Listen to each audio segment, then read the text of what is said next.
Galerinha, tudo bem com vocês? Hoje na nossa aula de ciências nós vamos fazer a correção da atividade de ciências e vamos dar continuidade, tá certo? Então, na página 27 nós tínhamos uma atividade e também na página 27 está falando sobre dilatação e contração de metais, que diz assim: os metais também podem sofrer mudanças de estado físico.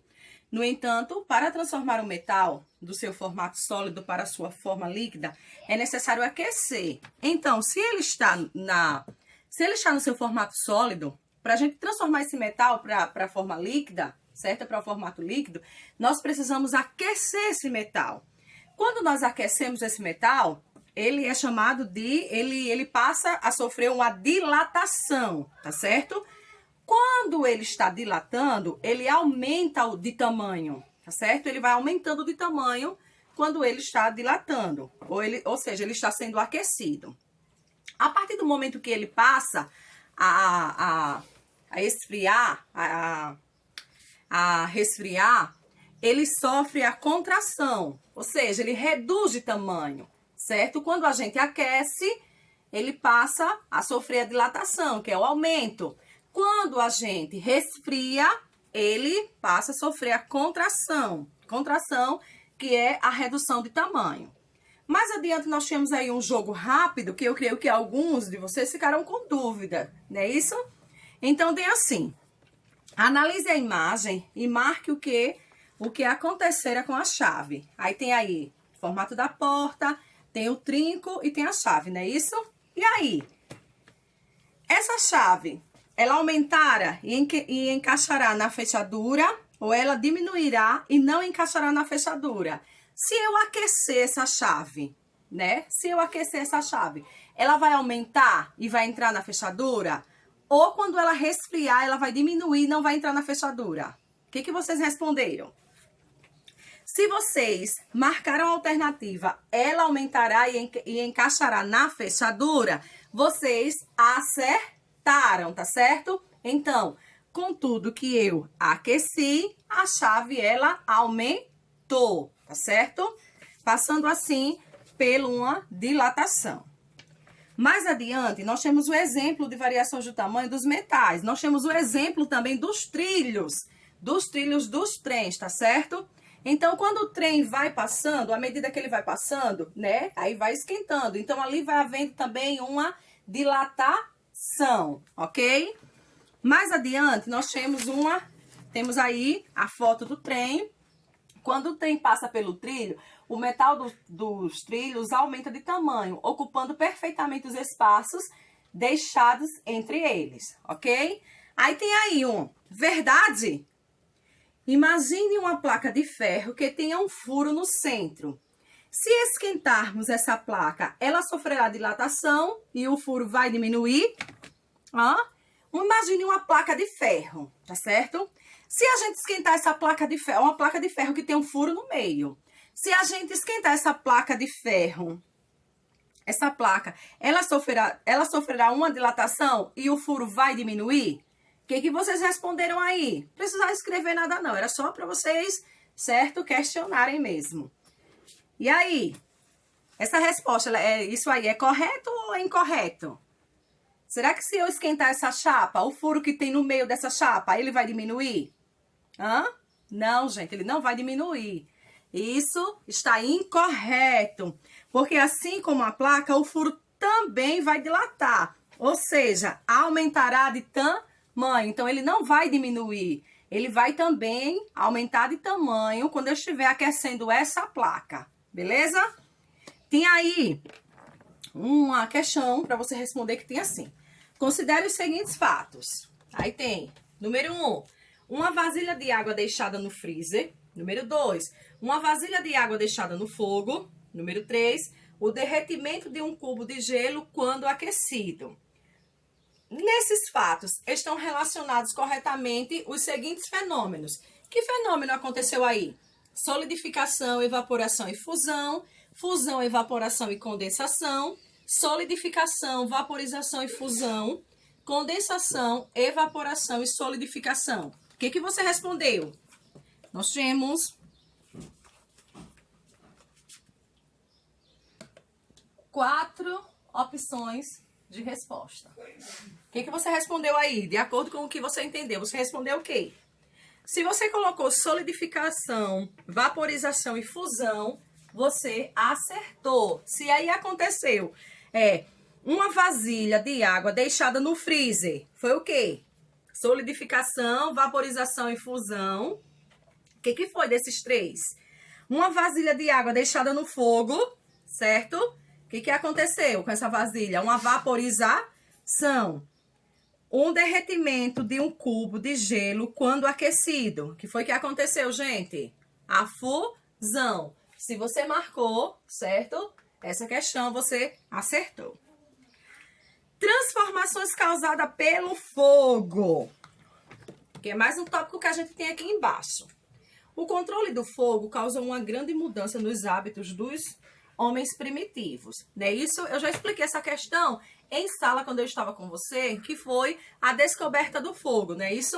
E nós vimos lá a questão de que o homem, ele descobriu o fogo e com o fogo ele poderia se aquecer, ele poderia cozinhar os alimentos, não é isso? E aí foi descoberto, ó, bem lá no início da história.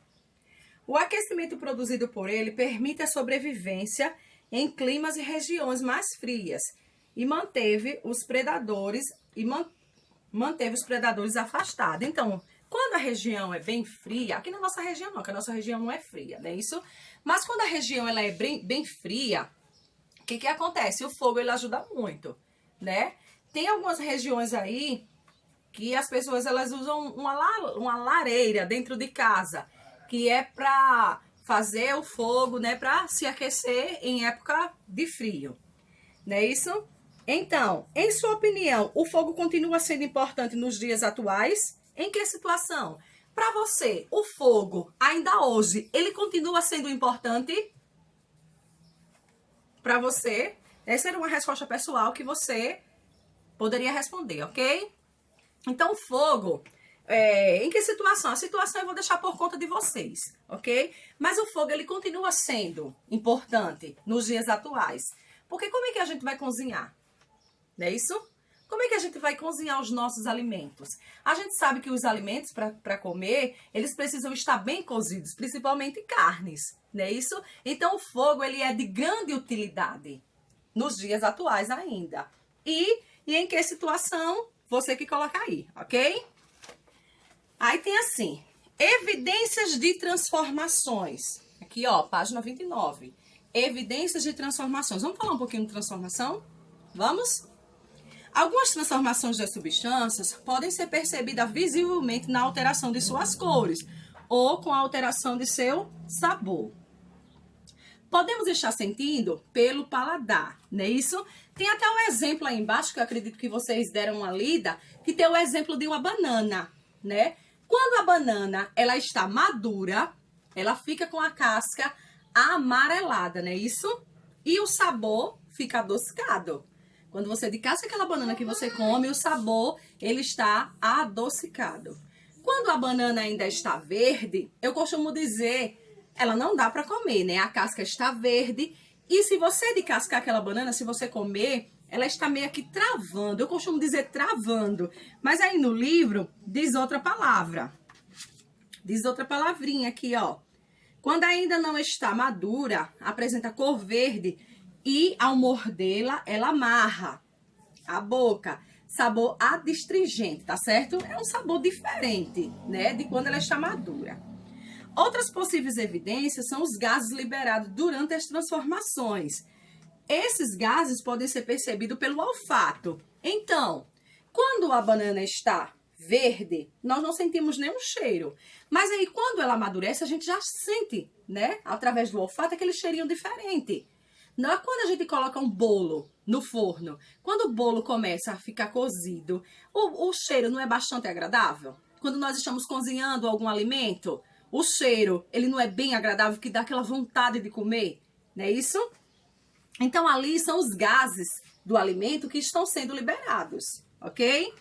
Aí, a cozinha é um bom lugar para observar algumas evidências de transformações, né? Então, para a gente observar as transformações, algumas evidências, a cozinha ela é um lugar ideal para você observar, não é isso? Nós temos aí o exemplo de um pão, né? Que ao fazer o pão, o que a gente precisa, né? A gente precisa de farinha de trigo, de ovos e de leite, né? E mais abaixo vem explicando, passo a passo, o que vai acontecer. Quais transformações irão passar até chegar o pão para ser comido, não é isso? E eu também vou fazer um exemplo de transformação para vocês na cozinha, tá certo? Preste atenção. Eu tenho aqui uma xícara de milho de pipoca. Tá aqui o milho de pipoca. Esse milho de pipoca, ele vai passar por algumas transformações.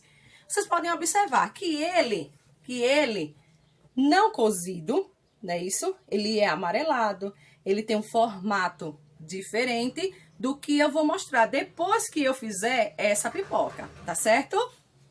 Aguardem que eu vou mostrar pra vocês. Vamos lá. Pra fazer a transformação da pipoca, eu vou precisar de uma panela com tampa, que é pra me tampar direitinho, que é pra pipoca não sair, tá certo? Tem pessoas que usam a manteiga, mas eu prefiro usar o óleo, é preferência da pessoa, ok? Gente, olha, lembrando que como eu estou mexendo com fogo, você não vai poder fazer isso sozinho. Faça com a ajuda de um adulto, ok? Então, ó, joga a pipoca e tampo, viu? Tampo e espera. Quando a panela for aquecida, aí ela vai começar a estourar, tá certo? E eu mostro o resultado pra vocês da pipoca daqui a pouco. Então, vamos lá, ó. Depois de 5 minutos, não foi nem 5 minutos, tá certo? Uns 2 minutinhos, certo? Aí tá aqui, ó, a transformação do meu milho. Transformei na pipoca. Mudou a cor? Mudou a cor. Não é isso? Mudou o tamanho? Mudou o tamanho. Mudou o formato? Mudou. E a mesma proporção que eu coloquei, ele também aumentou, ok? Então, teve um aumento aqui, não é isso? Eu vou deixar um trabalhinho, tá, Delícia? Eu vou deixar um trabalhinho pra vocês, tá certo? Pra vocês também fazerem uma transformação de mistura, gravar um vídeo e mandar pra mim. Você escolhe aí, ó, se for com a ajuda de fogo, peça ajuda à mamãe, peça ajuda ao papai, peça ajuda a um adulto, certo? Eu quero que você faça uma transformação de mistura. Se você quiser fazer um bolo, você faz um bolo. Se você quiser fazer uma pipoca também, você pode fazer uma pipoca. Escolhe aí uma receita e faz essa transformação, um pão, como tá mostrando no livro, certo? Escolhe aí uma receita e faz uma transformação com a mamãe e mostra pra gente e depois degusta bem gostoso aí que eu quero ver e vou ficar aqui com água na boca, tá certo? Até a próxima aula. Beijo!